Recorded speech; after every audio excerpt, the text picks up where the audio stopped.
Europe 1. 7h12, c'est l'édito international. Bonjour Vincent Hervouette.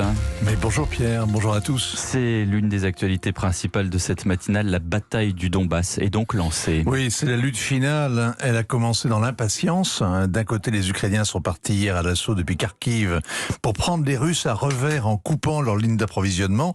Ça, c'est l'attaque surprise qu'on n'a pas vu venir.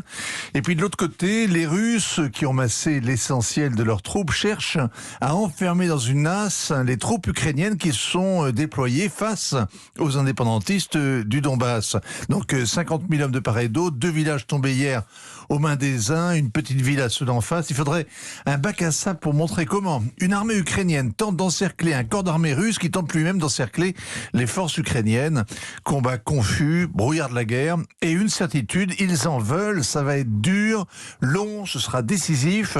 C'est dans le Donbass que tout a commencé il y a 7 ans, 7 ans de malheur. Et c'est là que la guerre d'Ukraine va se jouer. Et les Russes n'ont jamais réussi à chasser les troupes ukrainiennes qui tiennent la majeure partie du Donbass. Et depuis le temps, les combattants ukrainiens se sont aguerris. Ils ont fortifié leur position. Les civils ont été évacués, un souci en moins. Les soldats ont aussi stocké des vivres et des munitions. Il y a là les 2 tiers de l'armée ukrainienne avec les unités d'élite. Ils attendent l'ennemi de pied ferme. Ils sont déterminés. Leur faiblesse, c'est qu'il n'y a pas trop de relève. Les hommes s'usent et ne peuvent pas récupérer. Les armes non plus ne sont pas remplacées. Il faut les acheminer depuis la frontière polonaise à 1500 km de là. Et c'est pour ça que Volodymyr Zelensky en réclamait ces derniers jours en urgence. Les Américains d'ailleurs ont commencé à livrer des drones kamikazes, de l'artillerie de longue portée, des hélicos d'attaque. Les Russes ont bombardé hier ces dépôts près de Lviv où le matériel Made in USA aurait été stocké. La guerre d'Ukraine est une guerre du renseignement autant qu'une guerre de propagande. Donc la bataille qui commence est très très différente de celle qui dure depuis un mois et demi. C'est la guerre à l'air libre, une guerre dans la plaine ukrainienne, rien à voir avec les bombardements des grandes villes auxquels on assiste depuis l'invasion. Les chars en ligne vont avoir de la place, l'artillerie va pouvoir dérouler ses tapis de bombes, les Russes sont plus à leur aise, surtout que leurs bases arrières sont tout près, ça veut dire moins de problèmes de logistique, et c'est sans doute pour ça que l'état-major a pris le risque de lancer les opérations sans attendre la chute de Mariupol au sud, où le dernier carré des défenseurs s'arc-boute. Et puis les Russes veulent surtout leur revanche après le naufrage du Moskva, le croiseur en mer Noire. Vraiment.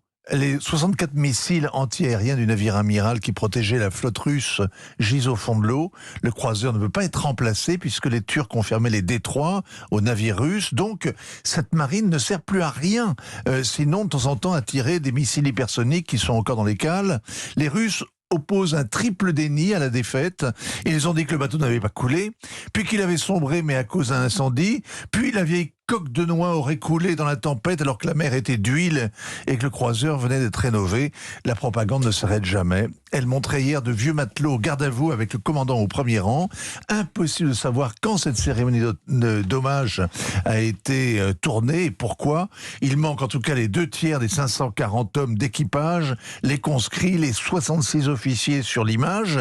La bataille du Donbass sera sanglante, mais elle ne va pas effacer ce vaisseau fantôme et ses disparus. Merci Vincent Hervouette.